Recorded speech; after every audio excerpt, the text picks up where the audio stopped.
Hello viewers, আসসালামু আলাইকুম। কেমন আছেন আপনারা সবাই? আলহামদুলিল্লাহ, আমি ভালো আছি। আজকে মলা মাছ রান্না করব। আজকে হলো জুম্মার দিন, সবাইকে জুম্মা মোবারক। রান্নাটা খুব দেরি হয়ে গেছে। মলা মাছ রান্না করবো। এখানে ঝুমঝুল কেটে নিয়েছি। এখানে 3টা ছোট ছোট ঝুমঝুল, দুইটা আলু আর হলো 2টা টমেটো। আগে একসঙ্গে মশলাগুলো দিয়ে দিচ্ছি। এখানে পেঁয়াজ, তারপর হলুদ, মরিচ, আদা, রসুন, ধনে, জিরে সব অল্প অল্প করে দিচ্ছি।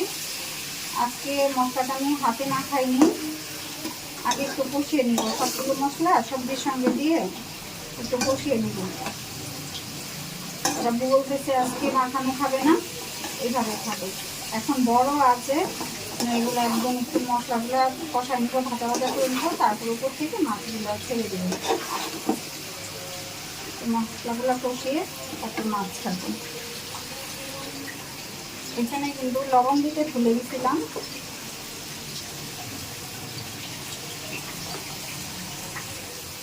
তারপর তো লবণ দিয়ে দিলাম। লবণ দেওয়াতে পানি উঠে যাবে এখন। আর ঝুমঝুল থেকে কিন্তু এমনিতেই পানি উঠে।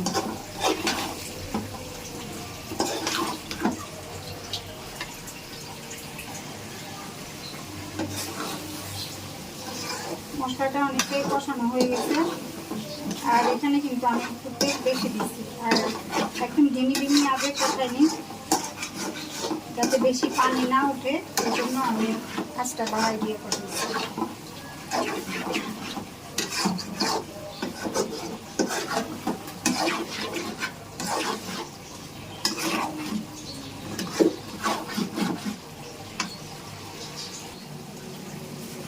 এখন মাছগুলো দিয়ে দিলাম। তারপর ধনেপাতা, কাঁচামরিচ সব একসঙ্গে দিয়ে দিলাম। তাড়াহুড়া করতেছি, খুবই তাড়াহুড়া মধ্যে আছে। এখন হালকাভাবে আলতোভাবে নেড়ে চেড়ে মিশিয়ে ঢাকনা দিয়ে কিছুক্ষণ ঢেকে রান্না করে নিই। ধনেপাতাগুলো হাতে ছিঁড়ে ছিঁড়ে দিছে, আজকে বটি দিয়ে কাটিনি, হাতে ছিঁড়ে ছিঁড়ে দিছে, এর জন্য বড় বড় দেখা যাচ্ছে। এখন একটু ঢেকে রান্না করবো। এখন জালটা একটু কমাই দিব।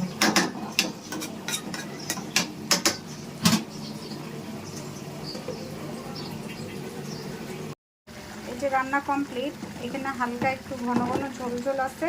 এই যে সাথে আলু আছে, যে এটা একটু পরে আলুতে টেনে নেবে, একটু হালকা ভেজা ভেজা থাকবে। কেমন হয়েছে কমেন্ট করে জানাবেন। আল্লাহ হাফেজ।